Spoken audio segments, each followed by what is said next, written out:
Ce vidéoclip produit par l'École polytechnique fédérale de Lausanne fait partie de son cours d'introduction à l'information, à la communication et au calcul. Il s'inscrit dans le deuxième module de ce cours qui porte sur les notions d'échantillonnage et de reconstruction de signaux, puis introduit les notions d'entropie et de compression de l'information.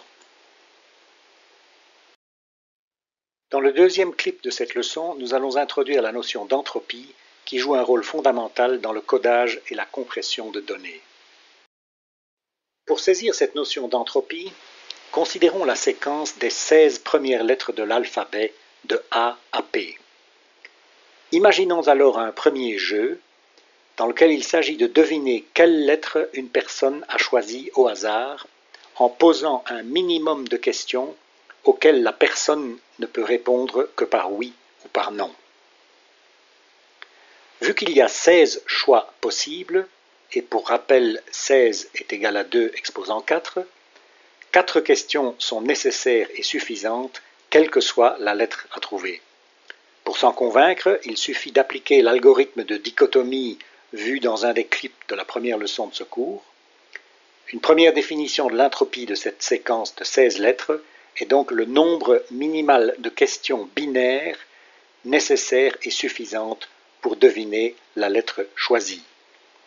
Soit 4, c'est-à-dire la puissance à laquelle il faut élever 2, le nombre de réponses binaires possibles, oui ou non, pour identifier une lettre parmi 16, parce que 4 est le logarithme en base 2 de 16, autrement dit, 16 possibilités impliquent 2 exposant 4 questions binaires.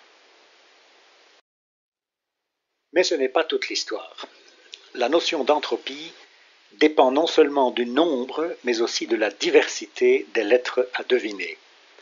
Considérons par exemple une autre séquence de 16 lettres, sans compter les espaces. Il fait beau à Ibiza. Le jeu est le même que dans le premier cas, mais on ne doit deviner que la lettre choisie et pas sa position dans la phrase. Combien de questions binaires, oui ou non, sont nécessaires en moyenne pour deviner la lettre choisie dans ce cas de figure un petit peu différent? La stratégie nécessaire dans ce jeu un peu plus subtil requiert plusieurs étapes. La première étape consiste à classer toutes les lettres possibles dans l'ordre décroissant du nombre d'apparitions, comme dans la table suivante. Le I et le A apparaissent donc 4 fois chacun, le B 2 fois et les autres lettres une seule fois. L'approche est alors la même que précédemment. On sépare l'ensemble des lettres en deux parties égales en termes de leur nombre d'apparitions. Toutes les étapes restantes consistent à poser successivement des questions divisant en parts égales, aussi égales que possible, les nombres d'apparitions des lettres restantes. La première question est donc dans ce cas, est-ce que la lettre est un I ou un A? Si la réponse est oui, la question numéro 2 est, est-ce que la lettre est un I? Si la réponse est non, la question numéro 2 est, est-ce que la lettre est un B, un L ou un F, etc.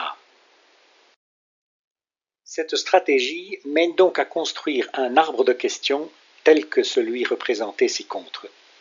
Si les deux premières réponses sont oui, elles suffisent à identifier la lettre choisie, I. Si la première réponse est oui, mais la deuxième non, cela suffit à identifier la lettre A. Si la première réponse était non, il faut creuser plus loin. Une succession de 3, voire 4 questions seront nécessaires et suffisantes pour identifier la lettre choisie. De l'arbre des questions précédent, on déduit que pour deviner une lettre qui apparaît 4 fois sur 16, soit dans un quart des cas, on a besoin de 2 questions en observant que 2 est le logarithme en base 2 de 4. 2 fois sur 16, soit dans un huitième des cas, on a besoin de 3 questions en observant que 3 est le logarithme binaire de 8.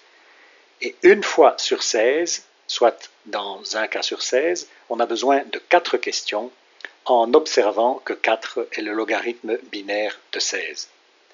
En résumé, pour deviner une lettre qui apparaît avec une probabilité P, on a besoin du logarithme en base 2 de 1 sur P questions. Le nombre de questions nécessaires dans cet exemple peut donc se résumer par la table suivante. 2 questions pour I et A, 3 questions pour B et 4 questions pour toutes les autres lettres. En d'autres termes, le nombre de questions nécessaires en moyenne est de 2 fois 4 sur 16 fois 2, plus 1 fois 2 sur 16 fois 3, plus 6 fois 1 sur 16 fois 4, soit un total de 16 plus 6 plus 24 divisé par 16, ce qui est égal à 46 divisé par 16, soit 2,875. On dit dans ce cas que l'entropie de cette séquence de 16 lettres vaut 2,875. Terminons par un dernier exemple. Devinez quelle lettre a été choisie parmi les 16 lettres suivantes, 16A, tous identiques. Cette fois-ci, il est évident qu'aucune question n'est nécessaire pour deviner la réponse, qui est de toute façon la lettre A, vu qu'elles sont toutes identiques. On dit dans ce cas que l'entropie de cette séquence est égale à 0. En d'autres termes, ce message ne renferme aucune information utile qu'on ne puisse deviner a priori.